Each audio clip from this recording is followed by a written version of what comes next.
السلام علیکم، میں حسین اقبال ہوں، آپ میرا یوٹیوب چینل دیکھ رہے ہیں۔ تو جناب آج ان لوگوں کو جواب تو مل گیا ہوگا جو کہتے تھے کہ عمران خان ختم شد، جو ابھی بھی کہہ رہے ہیں کہ عمران خان قصہ پرینہ ہو چکے ہیں، دنیا آگے نکل چکی ہے، عمران خان پیچھے رہ گیا۔ لیکن پشاور کے اندر آج جو پاکستان تحریک انصاف کا پاور شو ہوا،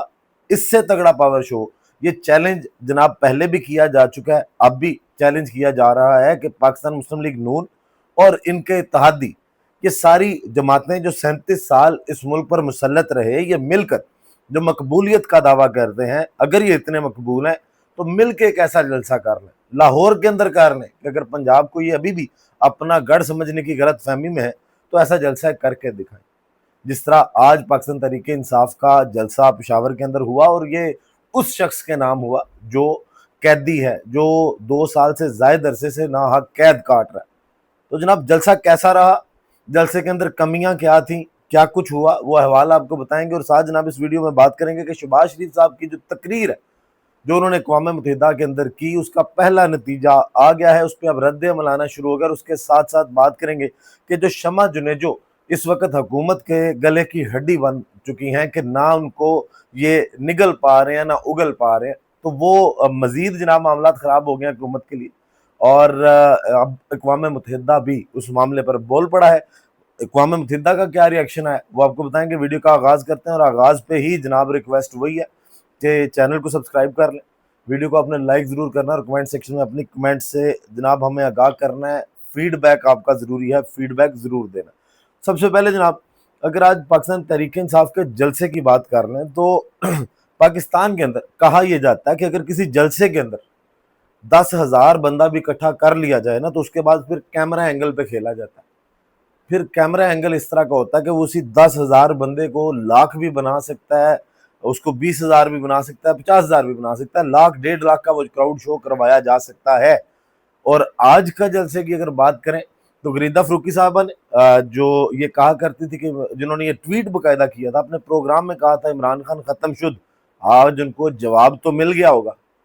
آج انہوں نے کرسیاں گن تو لی ہوں گی، کیونکہ یہ 10,000 سے بہت زیادہ کا نمبر تھا۔ کم از کم بھی اگر کم از کم بھی بات کریں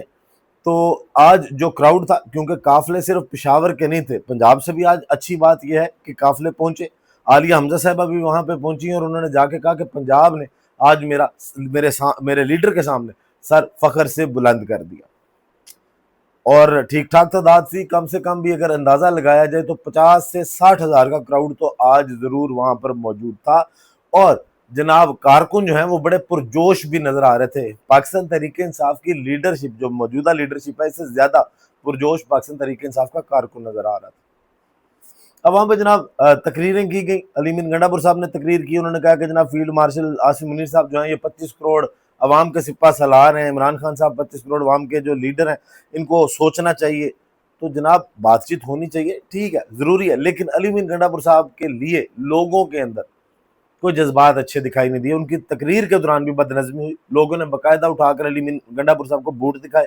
جوتے دکھائے، جس سے یہ میسج تو علی امین گنڈا پور صاحب کو آج مل گیا ہوگا کہ جناب اگر اقتدار کو زیادہ پیار کیا، اقتدار کو گلے لگا کے رکھنے کی کوشش کی، تو پھر حالات جو ہیں وہ گنڈا پور صاحب کے لیے بھی خراب ہوتے دکھائی دے رہے ہیں، کہ لوگ جو ہیں وہ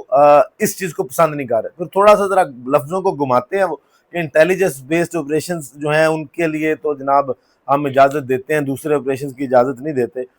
اب کون سے اور آپریشن ہو رہے ہیں، ان آپریشن کی باقاعدہ کھل کر آپ مذمت کیوں نہیں کرتے جو عمران خان صاحب بار بار آپ کو کہہ رہے ہیں کہ ان آپریشنز کو رکوایا جائے؟ آپ صرف ایک سیاستدان کی طرح اس طرح کی آگے بیان بازیاں نہ کریں، لفاظی سے نہ کھیلیں، لوگوں کو وہ بتائیں جو سچ ہے، اور مشکل ہے آپ کے لیے، یا آپ اس بات کا اعتراف کر لیں کہ جناب میرے بس کی بات نہیں ہے، میں ان چیزوں کو نہیں رکوا سکتا۔ خیر، اسد قیصر صاحب نے بھی گفتگو کی، اسد قیصر صاحب کی تقریر میں انہوں نے کہا کہ جناب عمران خان آپ کا اکیلا بھائی نہیں ہے، انہوں نے عمران خان کی بہنوں کو مخاطب کیا، انہوں نے کہا عمران خان ہمارا بھی بھائی ہے، ہم 30 سال سے اس کے ساتھ ہیں۔ لیکن اسد قیصر صاحب آج پوری پاکستان تحریک انصاف کی جو لیڈرشپ ہے نا وہ سٹیج پر موجود تھی، جس میں گنڈا پور صاحب، آپ، جنید اکبر صاحب، باقی بھی جو پاکستان تحریک انصاف کی قیادت ہے وہ اس پر موجود تھی، لیکن عمران خان کی بہنیں، عمران خان کی فیملی، ان کو آج آپ نے نیچے کھڑا کیا ہوتا۔ چلیں اگر انہوں نے خود یہ پیغام دینے کی کوشش بھی کیا کہ جناب ہمارا سیاست سے کوئی تعلق نہیں، ہم عمران خان کے لیے جد و جہد کر رہے ہیں تو ایک رشتے کی ناطے کر رہے ہیں، ہم بہنیں ہیں اس لیے وہ جد و جہد کر رہے ہیں، لیکن آپ کو پھر بھی چاہیے تھا کہ اگر علی امین گنڈا پور صاحب کے صاحبزادے کو سٹیج پر جگہ مل سکتی ہے نا تو آپ کو بڑے پن کا مظاہرہ کرنا چاہیے تھا، آپ یہ میسج بھی دیتے لیکن ان کو عزت بھی دیتے، پتہ چلتا کہ آپ عمران خان کی فیملی کے ساتھ ہیں، کیونکہ اس کی جگہ اگر پاکستان تحریک انصاف کی جگہ پیپلز پارٹی یا نون لیگ کا جلسہ ہوتا تو سوال ہی پیدا نہیں ہوتا کہ آصفہ بھٹو صاحبہ نیچے بیٹھی ہوں اور بلاول صاحب سٹیج پہ بیٹھے ہوں اور باقی قیادت سٹیج پہ بیٹھی ہوں، سوال ہی پیدا نہیں ہوتا، وہ سب کو پتا ان کے لیے پھر کون سی کرسیاں لگتی ہیں، تو یہاں پہ تھوڑا سا یہ بھی لیک کیا، اور سب سے کامیاب پاور شو تھا، اس میں کوئی شک نہیں ہے، لیکن یہ پاور شو پنجاب میں نہیں تھا، یہ پشاور کے اندر تھا، جہاں پہ حکومت آپ کی اپنی ہے، آپ کسی پہ پریشر نہیں ڈیولپ کر رہے، آپ کے خلاف کوئی تگڑی اپوزیشن نہیں ہے، اور جب آپ ان صوبوں میں پاور شو کریں گے نا جہاں پہ آپ کی حکومت نہیں ہے، اس کا امپیکٹ زیادہ جائے گا۔ آج اچھی جو باتیں تھی اس جلسے میں، ایک تو یہ تھی کہ جو مرکزی سٹیج تھا اس پہ صرف عمران خان کی تصویر تھی،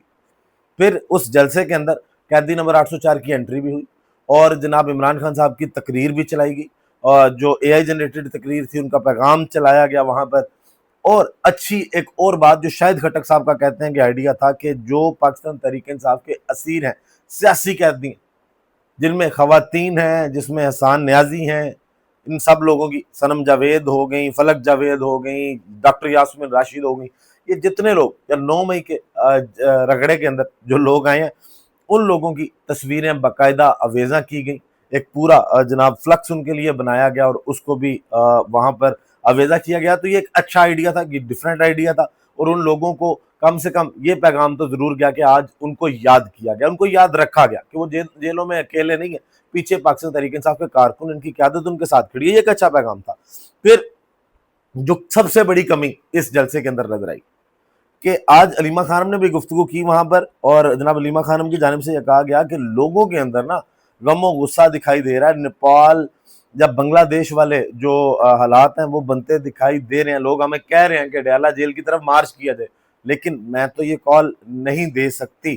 کیا جناب علیمہ خانم نے گفتگو کی، سنیے گا۔ ڈائریکشن میں لوگوں کو لے کے جا رہے ہیں سری لنکا، بنگلہ دیش اور نیپال میں، اس لیے ظلم جانے نہیں چاہیے، لیکن یہ ظلم بند نہیں کر رہے ہیں اور لوگوں کا غصہ دیکھ رہے ہیں۔ یہاں ہمارے میرے پیچھے جتنے لوگ ہیں وہ کیا کہہ رہے ہیں، وہ کہہ رہے ہیں اڈیالہ چلے، اور بڑے اگریسو ہیں اور بہت غصے میں، اب مجھے کہہ رہے ہیں کہ آپ کال دیں، ہم اڈیالہ جائیں گے، اس لیے آپ نہیں کسی کو بول دیں گے اڈیالہ، لیکن آپ ان لوگوں کو روک نہیں سکیں گے۔ ہائے، لوگ غصے میں ہیں، لوگ ہمیں کہہ رہے ہیں کہ ڈیالہ چلیں، لیکن میں کال نہیں دے رہی، پر آپ ان لوگوں کو روک نہیں سکیں گے۔ تو وہ مقبولیت جو لوگوں کو یہ وہم تھا کہ عمران خان کی مقبولیت ختم ہوئی ہے، وہ وہم آج ختم ہو گیا ہوگا۔ سب سے بڑا جو اس کے اندر مجھے کمی نظر آئی جلسے میں وہ یہ تھی کہ جب عوام نکلنے کو تیار ہے، عوام کھڑی ہے، عوام عمران خان کی کال پر بیک کرنے کو تیار ہے، تو پھر قیادت کو کیا مسئلے مسائل ہیں؟ پھر جناب یہ جلسے کسی اور جگہ پہ کیوں نہیں کی جا رہے، مزاحمت کیوں نہیں کی جا رہی؟ اور سب سے بڑی کمی ہے کہ آج بھی آپ نے تقریریں تو کی، لیکن اگلا لاہے عمل، کوئی تگڑا لاہے عمل، کیونکہ یہ ریلیز عمران خان کے نام سے یہ جلسہ کیا گیا، عمران خان کی آزادی کے لیے یہ جلسہ کیا گیا، تو اگر ایک تگڑا لاہے عمل اس پہ ہونا چاہیے تھا جو آج دکھائی نہیں دیا۔ اب جناب بات کرتے ہیں شہباز شریف کی اقوام متحدہ والی تقریر کی، جس پہ اب باقاعدہ جناب ایڈز بنا کر چلائے جا رہے ہیں، اور جگہ جگہ پر یہ جناب یوٹیوب پہ آپ کو ویڈیو کھول رہے ہیں یا کسی بھی اپلیکیشن پہ جو ایڈ آ رہے ہیں اس کو پروموٹ کیا جا رہا ہے، اس طرح سے پیڈ پروموشن کی جا رہی ہے، عوام کے ٹیکس کا پیسہ جو ہے وہاں پہ لگایا جا رہا ہے۔ اب اس تقریر میں کچھ جناب کمیاں ہیں، جس میں پہلا نتیجہ اگر آپ کو بتائیں تو پاکستانی سفیر ہیں ملیحہ لودھی صاحبہ، ان کی جانب سے ڈاکٹر ملیحہ لودھی کی جانب سے، جو یو این کے اندر بھی پاکستان کی ایمبیسڈر رہ چکی ہیں اور باقی یو کے کے لیے بھی یہ سفیر رہ چکی ہیں پاکستان کی، تو ان کی جانب سے جو ٹویٹ کیا گیا انہوں نے یہ سوال اٹھایا، وہ کہتے ہیں کہ having seen the text of PM Shahbaz Sharif UNGA speech, I found only 2 sentences on Kashmir's in a major and telling departure from the past and 7 sentences in praise of President Donald Trump۔ وہ کہتی ہیں کہ جناب صرف 2 جملے جو ہیں وہ کشمیر کے لیے تھے اور باقی ڈونلڈ ٹرمپ صاحب کی پالش کی جا رہی تھی۔ تو جناب وہ تو ہے نا، کیونکہ پھر اعتراض کیا آ رہا ہے کہ شمع جنیجو صاحبہ نے یہ تقریر اگر لکھی ہے، وہ کہتی ہیں کہ جناب میں جہاز میں بھی موجود تھی، پی ایف کے جہاز میں، اور جو میرا سارا معاملہ ہے فائلیں بھی میرے پاس تھیں، تقریر بھی میں نے لکھی ہے، تو پھر اگر انہوں نے تقریر لکھی ہے تو تقریر ایسی لکھی گئی ہوگی۔ اب جناب شمع جنیجو والا جو معاملہ ہے، اب وزارتیں اس سے ہاتھ اٹھا رہی ہیں، تمغہ امتیاز بھی انہوں نے پاکستان مسلم لیگ نون نے دیا تھا، لیکن اب ساری وزارتیں سب باری باری ہاتھ اٹھانے شروع ہو گئے ہیں۔ خواجہ آصف صاحب کہتے ہیں مینوں نہیں پتا، ساگرار صاحب کہتے ہیں مینوں نہیں پتا، وزیر قانون صاحب کہتے ہیں مینوں نہیں پتا۔ اقوام متحدہ کا بھی اس پہ جواب آیا اور وہ کہتے ہیں پاکستان کی درخواست پر وفد کے رکن کا بیج جاری کیا گیا، نشست کے تعین کا معاملہ پاکستانی حکام کا ہے، اس میں ہمارا کوئی کردار نہیں۔ ترجمان سیکرٹری جنرل اقوام متحدہ کا یہ سوال ہے، اور نے کہا کہ جی سانو بھی نہیں پتا، سانو تو جو پاکستان نے کیا اسی وہ کر دیتا، لیکن وزراء جو ہیں یہ اس کو مزید کمپلیکس کر رہے ہیں۔ اس پہ مزید ڈیٹیل میں آپ کو اگلی ویڈیو میں بتائیں گے۔ ویڈیو کا اختتام کرتے ہیں جناب اسی دعا کے ساتھ کہ اللہ تعالیٰ پاکستان پر اپنی رحمت نازل کرے۔ پاکستان